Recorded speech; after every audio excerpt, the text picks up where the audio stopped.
Bon, comme à mon habitude, un petit témoignage avec Katia aujourd'hui, qui est une élève qui a suivi mon accompagnement sur plusieurs mois. Je sais même pas à combien de mois on est. Tu t'en souviens, toi? Le 25 février, on a démarré. Ouais, ça fait longtemps parce Ouais, on ça a fait un... prolongé, etc. Là, l'idée, ça va être de l'interroger un petit peu sur son parcours, ses problématiques avant, pendant et maintenant. Et puis, je vais rapidement te laisser te présenter, Katia, si tu peux nous dire dans les grandes lignes ce que tu fais, où est-ce que tu en es. Puis voilà. Ouais. Alors, moi, je suis entrepreneuse depuis 2018. J'ai lancé KT Sens. Et initialement, j'étais naturothérapeute. Et depuis 5 ans, j'accompagne les coachs, thérapeutes, formateurs à développer leur activité en ligne. Voilà. Donc, un peu une concurrente en fait aujourd'hui. Un peu sur le marché avec une approche différente. Juste pour resituer un petit peu, donc tu m'as dit depuis 2018, ça a été quoi un petit peu le parcours que tu as eu dans les grandes lignes? Je vais pas te demander de tout récap. Et puis pour en arriver jusqu'ici.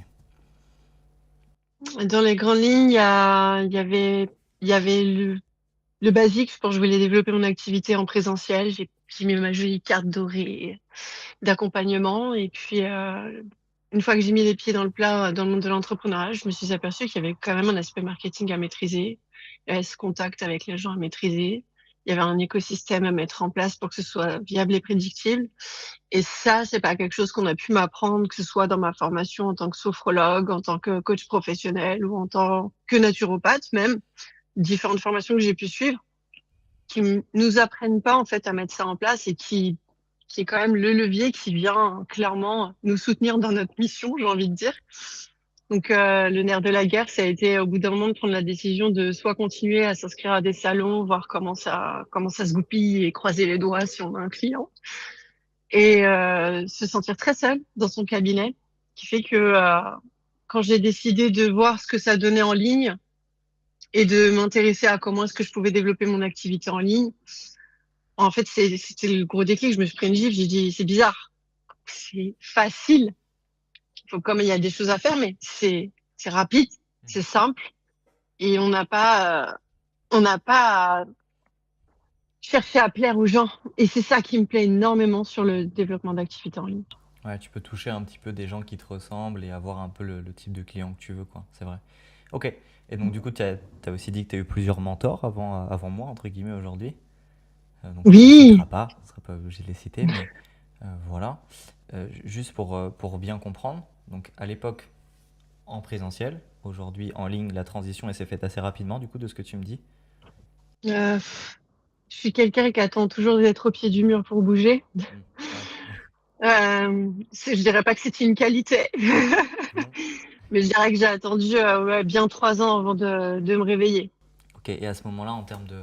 Alors, la transition physique présentielle, alors en termes de plutôt de chiffre d'affaires ou même de stabilité sur ton activité, où est-ce que ça en était? Comment ça se passait? Ça en était avec en présentiel, on était autour de 300-500 euros par mois, ce qui est clairement rien quand derrière, tu as un loyer à payer, parce que moi, c'était pas de chez moi que je travaillais, je payais un local. Donc, je lui ai retrouvé clairement pas financièrement. Et en ligne, j'ai mis en place des formations, des ateliers mensuels, et ça me permettait de générer du cash. Mais bah, de l'autre côté, j'avais investi dans une plateforme, donc je me retrouvais toujours pas financièrement. Et en fait, c'est quand j'ai commencé à vraiment avoir de la qualité, pas de la quantité, mais vraiment de la qualité en termes d'accompagnement, que j'ai commencé à accompagner sur plusieurs mensualités, des programmes sur 9 mois, 6 mois, 4 mois, que j'ai commencé à me retrouver financièrement. Hmm. Et entre guillemets, en termes de. Donc là, jusqu'à ce qu'on se connaisse, c'était pas très stable hein, de toute manière, donc c'est ce que tu me disais. Enfin, ça a oscillé. Non. Est-ce que tu peux nous parler un petit peu Ouais. de cette année dernière, comment ça s'est passé avec les clients? Ouais, mon système d'acquisition, il n'était pas prédictible. C'était au feeling, je le dis clairement, c'était au feeling. Je m'épuisais dans des lancements, je m'épuisais dans des ateliers, je m'épuisais dans des lead magnets. Et moi, je suis quelqu'un qui organise souvent des challenges. Je suis quelqu'un de très passage à l'action. Donc, ça prenait beaucoup de temps, beaucoup d'énergie, de préparation. J'aime bien mettre en place des outils, des lives, des, de l'assistance derrière. Donc, c'était beaucoup de travail pour très peu de résultats. Aussi, la position que je portais en tant que accompagnant, je pense que j'étais un peu trop gentille avec le recul. Je manquais d'autorité et je me retrouvais pas forcément à bosser avec les bonnes personnes, qui fait que je me forçais un peu à bosser avec des personnes, des profils qui me correspondaient pas Hmm. et qui me laissaient à terre en fait au moment où je voulais passer la deuxième. Donc je me sentais limitée à la fois dans ce que je prenais et ce que je voulais prôner. Et ça aussi, ça m'a beaucoup aidé de bosser avec toi, d'avoir ce recul-là en fait en bossant avec toi. Parce que ça m'a poussé, quelque chose qui m'a poussé l'année dernière à fermer les portes de mon académie et dire ça, je peux pas, non, j'ai pas envie, j'ai plus envie. Tu travaillais beaucoup pour des résultats qui n'étaient pas du tout proportionnels au temps que tu bossais, on en a déjà discuté. Et puis, bah, du coup, tu bossais dans ton entreprise et pas au-dessus. Donc, tu te retrouvais dans une Ouais, situation où tu étais un peu esclave des choses et malgré toi, quoi. Tu dirais que c'était quoi ta c'est plus ça. grosse frustration au quotidien à ce moment-là, de ton côté? Ah, comment continuer? La question tous les matins, c'était ça. Mais comment est-ce qu'on fait pour continuer en fait? Parce que je voyais bien que c'était possible de faire autrement, mais j'avais le sentiment que j'étais pas entourée des bonnes personnes, quoi, clairement. Que tout ce que j'avais, le réseau autour de moi, était pas fertile. Même ce que tu me disais, enfin, mais, alors aujourd'hui de plus en plus, parce que bah, effectivement, les résultats, ils ont suivi, donc tu commences à être beaucoup plus soutenu. Mais même au niveau de ton entourage, hein, c'est ce que tu me disais, hein, c'était compliqué. Euh, Mm. Tu te souviens de notre premier appel Un sketch. par sketch? Juste pour faire le topo rapidement, j'ai appelé Katia, du coup c'était en février. J'étais encore à Dubaï, c'était un soir, du coup j'avais 3 heures de décalage horaire. Il était 20 heures pour elle, 23 pour moi. J'étais en coloc en plus à l'époque, donc du coup on était plusieurs et tout le monde faisait à manger derrière moi. Et moi j'ai plus de batterie sur mon téléphone, donc je le charge, je le mets dans un verre d'eau avec des écouteurs filaires et s'ensuit un appel d'1h35 pour finir à ce qu'effectivement elle soit avec nous. Et je crois que c'est l'appel que je pitch le plus même aujourd'hui, alors soit en coaching de vente, mais surtout en humour, ou un peu en private joke. Euh, Comment tu t'es senti au moment où on s'est appelé? Euh, à ce moment-là, si tu peux un peu nous faire le retour, est-ce que tu y as cru? Est-ce que tu avais des croyances limitantes? Déjà, moi, j'étais sur le point d'investir dans des ads. Oui, c'est vrai. J'étais partie pour faire des pubs. J'étais partie pour faire des pubs, me relancer dans cette intensité encore de je vais organiser des lancements tous les mois. J'étais partie pour me faire mal, hein, je pense clairement.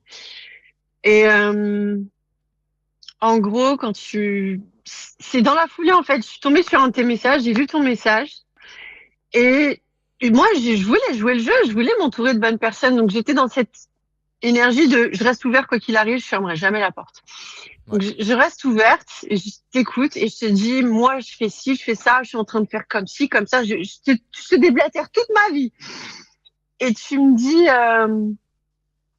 dis, écoute, je te propose un appel, si il n'est pas productif, je t'autorise à me raccrochonner. Une phrase qui m'a énormément plu Ouais. et qui m'a permis d'accepter cet appel. Je suis pas sûre de l'avoir accepté si je l'aurais accepté avant. Et je fais franchement là, à paraître têtu, soit je le prends, soit je le prends pas. Je dis ok, mais c'est maintenant. Et tu annules un coaching pour être avec moi. Je le décale. De base, il était juste décalé parce que de base, moi, je me dis dans l'appel avec Katia, bon, c'est un premier rendez-vous d'appoint, petite demi-heure ensemble, on discute. C'est d'ailleurs ce que je propose dans la description, mais on prend une demi-heure ensemble et tranquillement, on fera la suite jeudi.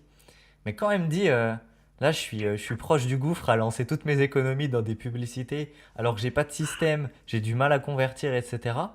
Bah, s'ensuit le petit call à un élève que je connais très bien, qui était un ami à l'époque. On a décalé le lendemain, je lui ai mis une heure de plus avec moi, mais c'était assez fou. Ok.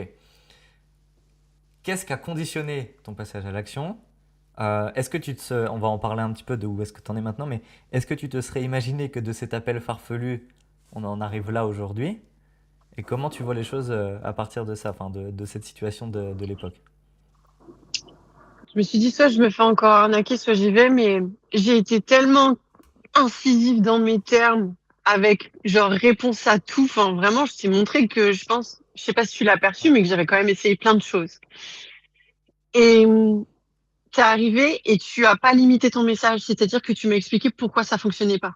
Et moi, c'est tout ce que je voulais en fait. Je voulais qu'on me dise la vérité. Hmm. Et j'avais le sentiment que c'est ça qu'on me disait jamais. Et j'étais lassée de pas savoir. Et c'est pour ça que je m'étais donné cette promesse, elle était là, de découvrir la vérité derrière. Et je me suis dit, je le découvre par moi-même, toute seule, dans la merde, il n'y a pas de souci. Je veux le découvrir. Et tu m'as apporté une démarche qui a honoré mon temps et mon énergie. Là où j'aurais pu, clairement, peut-être pas trouver la réponse, j'en sais rien, encore une fois. Mais, Ah, moi, ouais. je suis intimement persuadé que là, tu serais encore dans des lives, des lancements sans budget et que ce serait compliqué, quoi. Surtout que t'es maman, parce qu'il faut rajouter le Mm, métier de mm. plus que t'es maman. Maman séparée, si j'ai pas de bêtises, donc du coup, t'es toute seule un peu à gérer tout ça. Plus t'as un CDI que t'as eu. Alors, le CDI, on va en discuter, c'est un peu le fin mot de l'histoire. Euh, Comment ça s'est passé? Parce que ce qui est bien aussi, mais tu te souviens un petit peu comment on a démarré ensemble à la suite de l'appel de 23 heures? Quand est-ce qu'on s'est retrouvés ensuite la première fois, ensuite que tu as démarré avec moi? On s'est retrouvés dès le lendemain matin. Ouais. Mais on a enchaîné comme, comme une vraie machine de guerre, hein. On a enchaîné, je crois, au bout d'une semaine, on avait déjà fait tout le reset Ouais. On a de comment est-ce représenté le qu'on plan allait avancer. d'activité pendant une semaine. Ouais. Premier coaching qu'on fait ensemble, il dure 2h30, je m'en souviens. 2h30. J'étais avec C'est l'iPad, vrai, ça. j'avais plus de batterie, c'était fou. J'avais démarré avec 100%, j'avais fini, je crois, j'avais 20% de batterie. Donc ouais, restructuration de ton activité. À partir de là, comment tu t'es senti au niveau de l'accompagnement donc à l'intérieur? Il y a des choses, qu'est-ce qui t'a le plus plu ou autre si tu devais faire des remarques particulières? Déjà, ça m'a énormément nettoyé sur le plan énergétique. Tu sais que j'ai une approche énergétique. Sur le plan énergétique, dès le lendemain, tu m'as dit comment tu te sens. Et je t'ai dit, il y a tout un truc qui est en train de se jouer dans ma tête. Il y a soulagé et terrifié en même temps. C'était le Magnifique. mélange des deux. C'était un cocktail, ça. Et c'est avec cette énergie-là, en fait, que j'ai avancé avec toi. Et je pense que c'est ça qui a fait que j'étais aussi en demande derrière. Euh, Ça a été clair, ça a été méthodique. J'ai pas eu le sentiment de repartir en mode élève. J'ai eu le sentiment d'être accueilli comme un être humain. Et ça, c'est ce qui a beaucoup porté en ta faveur dans l'accompagnement pour moi, qui a fait que même s'il y a des choses, j'étais pas OK, j'ai joué le jeu. Et d'ailleurs, il y a un bon mois qu'on a perdu à cause de moi parce que je venais pas vers toi. Je disais, je vais Ouais, on va en en parler. zoom zoom, je vais faire à ma sauce. J'ai perdu un mois à cause de ça. Mais, euh, mais clairement, c'était simple, c'était applicable, c'était clair, si j'étais pas élève, je me sentais vivante, en fait. Et c'était tout ce que je voulais, hein. La folie que tu m'as dit en plus, parce que tu as suivi quand même pas mal de formations, pas mal d'accompagnements, etc. Et tu m'as dit, j'ai pas envie de retrouver les mêmes informations, les mêmes choses dans le même roulement. Et je t'avais dit, alors là, tu peux ne me croire que sur parole, mais ce que tu vas voir chez nous, c'est complètement différent de ce que tu as vu avant. Je me souviens parce qu'après l'appel que tu as fait avec moi, tu as fait OK. Euh, Ouais.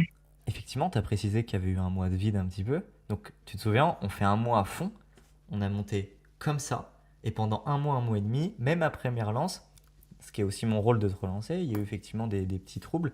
À ce moment-là, parce qu'il faut aussi parler des choses, hein, il y a aussi ma responsabilité. Comment tu t'es senti? Qu'est-ce qui a fait que tu as eu un peu ce vide de ton côté? J'avais pas envie de copier la façon dont toi tu avançais. Je voulais trouver un truc qui était mon empreinte et je pensais pouvoir la trouver, mais c'était hyper plombant et j'avais ce système de fuite que j'avais jamais observé dans mes messages. Ce système de fuite où je contourne toujours le moment où j'ai l'opportunité de me positionner et marquer mon autorité. Comme si j'avais pas le droit en fait. Mais ça, j'en avais absolument pas conscience jusqu'à que tu me partages la façon dont toi tu t'y prenais, que je la teste et que je vois que je me prenais la tête. Ouais, parce que vraiment, quand je dis à la seconde, c'est à la journée, quoi. La journée où tu te Ouais, décides à ouais, appliquer le système, ouais, tu as eu ouais, un à deux appels. Et en plus, ouais, ça pendant des semaines. C'est-à-dire que ça s'est ouais, pas arrêté. Bon, exactement. Mais limite, mais j'ai pleuré parce que j'avais même pas assez de place dans mon agenda pour ajouter des rendez-vous. oui, J'ai pleuré. J'étais avant, je pleurais parce que j'avais pas de rendez-vous. Je fais non, je pleure parce que j'ai pas de temps de remplir. oui, ça c'était fou. Non, c'est vrai. Et le truc, c'est que bon, avoir des rendez-vous, c'est bien. Ensuite, il y a la partie vente. Je crois qu'on a passé un bon moment aussi en roleplay, en mise en situation, etc. qu'est-ce qui a facilité, toi, aujourd'hui, ta compréhension de la vente? Comment vraiment tu t'es senti sur le point de vue, parce que la vente, tu sais, c'est un truc, pour moi, je considère que c'est pas trop théorique. C'est-à-dire, il faut quelqu'un derrière toi ou alors il faut du concret, du live. C'était quoi la grosse plus-value pour ta progression sur ce plan-là, toi, de ton côté? Alors, au-delà de gagner confiance, Mhm. qui se gagne dans l'expérience, c'était de déjà, on a fait des tests. Tu m'as testé, tu as vu c'était quoi les phrases que je sortais qui étaient pas correctes, qui limitaient mon taux de conversion, et tu m'as apporté les réponses par rapport à ça et différentes formulations. Donc de là, j'irais calibrer le mindset de quelqu'un qui est en train de vendre son Donc sa truc posture, ouais. et pas quelqu'un qui est en train de justifier son truc. Et c'est aussi, si je peux, si tu me permets, je rajoute, c'est vraiment ce truc de je ne vends plus, mais je me fais acheter, quoi.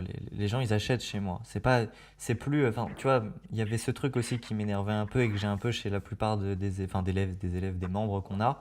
C'est ce côté, bah voilà, tu fais de l'activité depuis 2018. Tu sors pas je sais pas, de la boule perdue, t'as rien fait, pardon pour les personnes qui vivent en boule, mais c'est un peu ce truc de se dire que voilà, t'as cette autorité, donc il y avait aussi un besoin de posture. Alors, posture qu'on travaille toujours aujourd'hui pour continuer à scaler l'activité. Euh, Si tu pouvais nous parler un petit peu concret, alors, ce que tu m'as dit, c'est que l'année dernière, ton CA de l'année dernière, tu l'as fait en un mois avec nous, il y a quelques temps.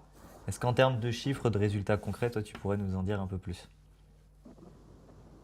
Là, depuis qu'on bosse ensemble, Ouais, alors depuis qu'on a appliqué le système surtout pour le coup, depuis ouais, après la sans période le mois de Covid, vide, ouais. ouais, bah oui, c'est ça. Ouais, à partir du mois d'avril, fin mai, ouais, fin mai, mai première vente. À partir de mai, tous les mois, j'ai doublé le CA du mois précédent. Donc là là on est en août, mi-août. On est à 16K de contrat. Ouais. Et c'est la période la plus dure de l'année.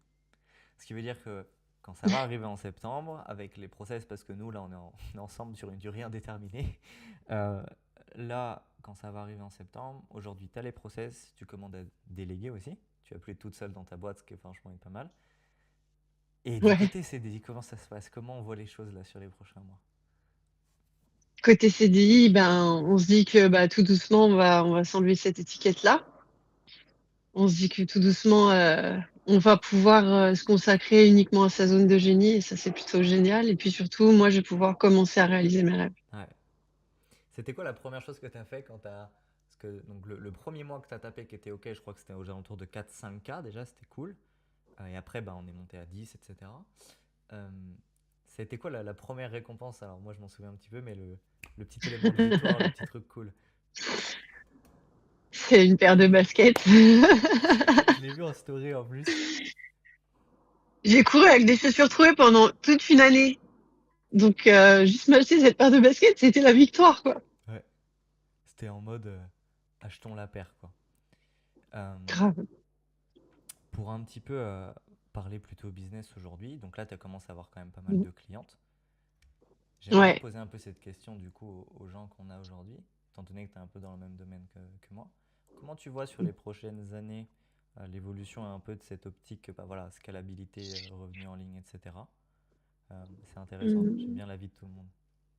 Ouais, en fait, je la vois pérenne, je la vois en tant que délégation de transmission d'informations Ouais. pour que d'autres, la génération, fassent mieux que moi, en fait. Mm. Ouais, parce que, alors toi tu es relativement jeune, alors, moi je suis jeune, mais toi aussi. Il y a ce truc de se dire qu'aujourd'hui, bon déjà tu vas rester sur le marché encore longtemps, Oh, ouais, ça c'est bien. c'est que le début. Ouais, de ouf. En fait, là, bon, même si tu es là depuis 2018, je sais pas si je me trompe, mais tu commences réellement à avoir cette casquette unique d'entrepreneur.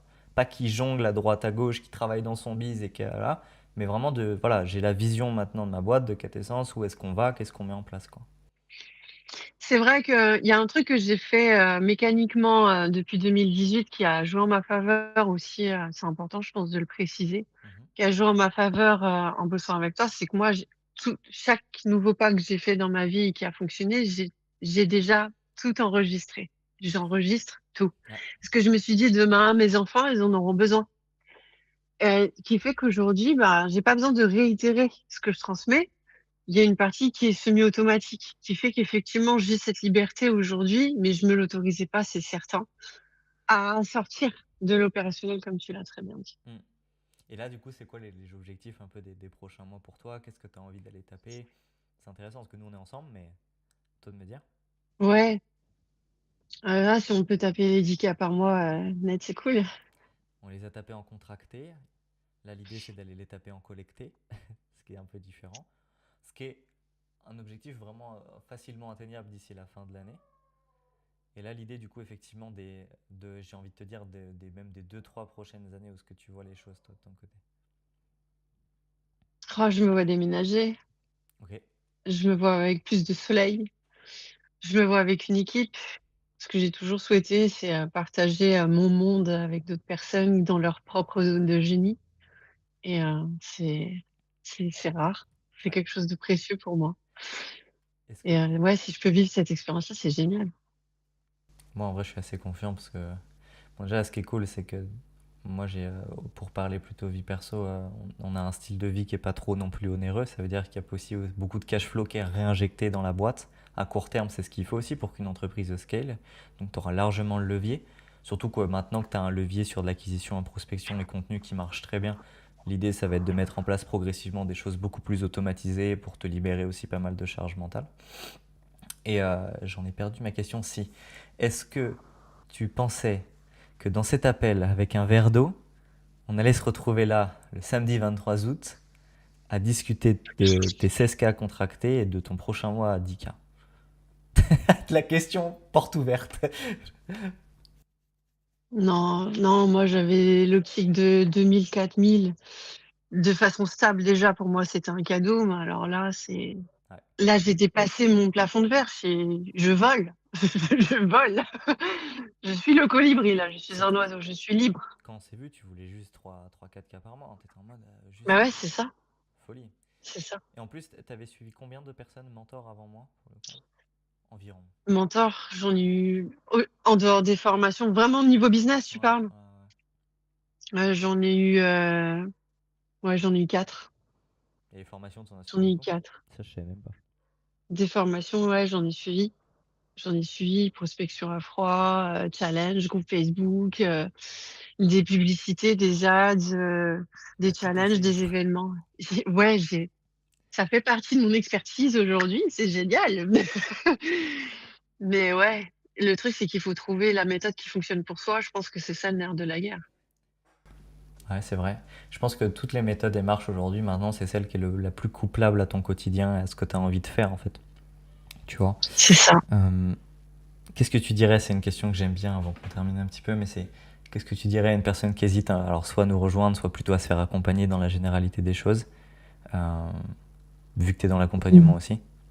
Je dirais que si tu crois profondément que être toi-même, ça suffit pour développer ton activité, euh, alors tu as raison. Et si tu crois qu'il faut devenir quelqu'un d'autre pour pouvoir réussir à développer ton activité, tu as tort. Et si tu as envie de te donner les moyens, c'est possible. Ouais. Il faut faire le pas. Il faut faire le pas pour soi, faut avoir cette promesse envers soi d'y aller. Moi, j'ai fait un post il y a pas longtemps sur ça et j'étais en mode, tu sais, un accompagnement, il est pas là pour, enfin, il est là pour garantir les résultats, oui, non, mais tôt ou tard, tu aurais fini par trouver la solution. Tu es une bosseuse, on est d'accord là-dessus, etc. Mais à quel coût, tu vois? À quelle charge mentale, à quel temps, à quel tryhard, alors qu'en vrai, ça, on l'a pas lié en 6 mois et ça t'aurait peut-être pris 5 ans. Donc, toi Mhm. comme moi, on sait aujourd'hui que l'habilité d'un accompagnement, c'est surtout la vitesse et la clarté des résultats sans passer par les périodes de trauma, quoi, un petit peu. Euh, Ouais. Est-ce que tu auras un mot de La la fin? vitesse, Ouais, dis-moi. Pardon. la vitesse pour moi, elle compte pas vraiment dans le sens où moi, quand je me suis vraiment lancée au tout début, imaginons si j'avais eu cette méthode-là Mhm. en 2019-2020. Oui. Si j'avais trouvé cette tranche, cette ligne, ce fil conducteur, euh, rien que mes premières ventes m'auraient porté. le truc, c'est que j'avais pas un modèle d'affaires qui me correspondait. Donc, je pouvais essayer autant que je voulais de n'importe quelle façon, même si ça fonctionne, ça fonctionnait pas pour moi. Donc, je dirais Bah, que c'est pas la vitesse, mais c'est le respect de sa santé. Moi, c'est ça. Je savais que j'allais y arriver, mais dans quel état je serais arrivée à la fin? En boitant, mal au dos, avec des lunettes de je sais pas combien de moins. je vois. Tu sais, est-ce qu'il aurait fallu que je sacrifie l'amour et ma santé? Vraiment? Et Et là, franchement, j'ai la réponse que non, quoi. ce qui est fou aussi, tu me le confirmeras ou pas, mais quand on commence à faire beaucoup de ventes, on s'habitue à un certain confort qui est dangereux. C'est-à-dire que là, on est sur des bases à 5-10 cas par mois, c'est très bien, on va aller chercher au-dessus. Maintenant, chaque vente que tu rates, parfois ça peut faire plus mal que si tu n'en avais jamais vu avant. Et il y a aussi autre chose, c'est que, tu te souviens, il y a des clients où pendant un moment, tu as eu le luxe de faire beaucoup de ventes, et des clients où tu n'allais pas chercher la vente alors qu'elle était quasiment donnée. Et si tu avais parlé à la Katia qui n'avait pas fait de vente, elle y serait allée, tu vois. Et je me souviens, je t'ai déjà relancé sur WhatsApp en mode, mais si, mais appelle-la, prends le temps, vends le programme à ton prix de base et pas au prix bradé divisé par 3. Et ça, c'est des choses, je trouve, qui sont sous-estimées. Je sais pas ce que tu en penses. Oui, oui, je me rappelle j'avais tendance, vu que j'avais deux programmes, il y avait celui en automatique et enfin, celui avec l'accompagnement et celui sans accompagnement. Moi, je m'adaptais tout le temps à la personne. Je disais, en gros, elle me disait, en gros, j'ai pas d'argent, il faut que je puisse développer mon écosystème de cette façon-là. Ok, bah, il y a le programme là, c'est dans ses revenus. En fait, je me mettais dans le portefeuille des gens. Tu sais. Ouais, Et bah, vas-y, assure. Et comme de par hasard, bah non, il n'y a pas de hasard. Il le prenait pas. Il le prenait ouais. pas. Et une fois que j'ai arrêté de le mettre dans le portefeuille des gens, et je dis, bah écoute, moi pour moi, c'est ça, tu arriveras dans de meilleures conditions à vivre cette expérience-là de cette façon-là. Bizarre, Et ça le signe. fait que je maintienne cette position, ouais, ça signe. Mais Je vais non. proposer des mensualités plus basses. Tu me dis non. Là, juste tu lui demandes ça et elle va se positionner toute seule. Ah, bizarrement, elle se positionnait toute seule, mais en plus, elle me donnait plus que ce que moi je voyais. Ouais. Ok. Tu dirais qu'on a aussi, alors que c'est plutôt dans l'optique d'Ascendia, mais est-ce qu'on a retravaillé ta vision de la vente, passé d'une vision de la vente plutôt manipulatrice à une vraie vente basique de bien-être et de plutôt éthique, mais surtout de vendre ta compétence et ton autorité, et non pas par des tips ou des hacks pour le coup? Alors, manipuler, je l'ai jamais fait. Et c'est pour ça, je pense que c'était soit je vendais pas, mais mes clients étaient toujours satisfaits. Et ça, je suis reconnaissante d'être cette personne-là. Euh, mais je dirais qu'il y a plein de choses que je ne savais pas qui étaient possibles. Et que si on n'a pas une personne qui a l'expérience et qui fonctionne d'une certaine façon, bah, en fait, on peut pas savoir. Moi, tu sais, il y avait une phrase qui m'énervait, c'est, tu sais pas vendre. Combien de fois ça m'a énervé que mes mentors me disent ça? Toi, tu me l'as jamais dit, mais on m'a déjà dit, tu sais pas vendre. Et pour moi, c'est pas que je ne sais pas vendre parce que parler de ce qui fonctionne, ça demande pas d'effort quand ça fonctionne. Donc, on sait vendre. Ce qu'on sait pas, c'est de quelle façon la vente peut aboutir. Ouais. Quelles sont les différentes options pour aboutir à une vente, pour faire en sorte que une personne et l'autre puissent fusionner ensemble, que ce soit vraiment gagnant-gagnant des deux côtés. Et il y avait plein de choses que je ne savais pas, qu'on m'avait jamais apprises, qu'on m'avait jamais montré. Et non, c'est pas un tunnel de vente et c'est pas une page de vente qui m'a appris à vendre, je le dis tout de suite. Se reposer là-dessus, ça nous fait passer à côté d'un certain nombre de chiffres d'affaires. Ouais, c'est clair. Un mot de la fin, pour terminer, j'aime bien vous mettre un peu cette question pour vous mettre dans l'embarras. Tu terminerais sur quoi? Si vous avez envie de vous rapprocher de la meilleure version de vous-même, c'est le plus beau cadeau que vous puissiez vous faire. Ok, c'est vrai, merci, ça me flatte. Euh, Vous pourrez retrouver Katia, donc Katessence sur Instagram, c'est ça? Yes. C'est ça. Et puis, comme à votre habitude, dans la description, vous avez juste un appel pour faire le point avec moi. C'est pas un appel de vente, c'est un appel d'audit gratuit. On voit et on voit ensuite si on peut vous aider. Merci beaucoup, Katia, aujourd'hui d'être venue. Nous, on se retrouve en coaching bientôt parce que bah, on a encore du boulot. Yes. Et puis, belle journée à tout le monde. Ciao, ciao. Ciao, ciao.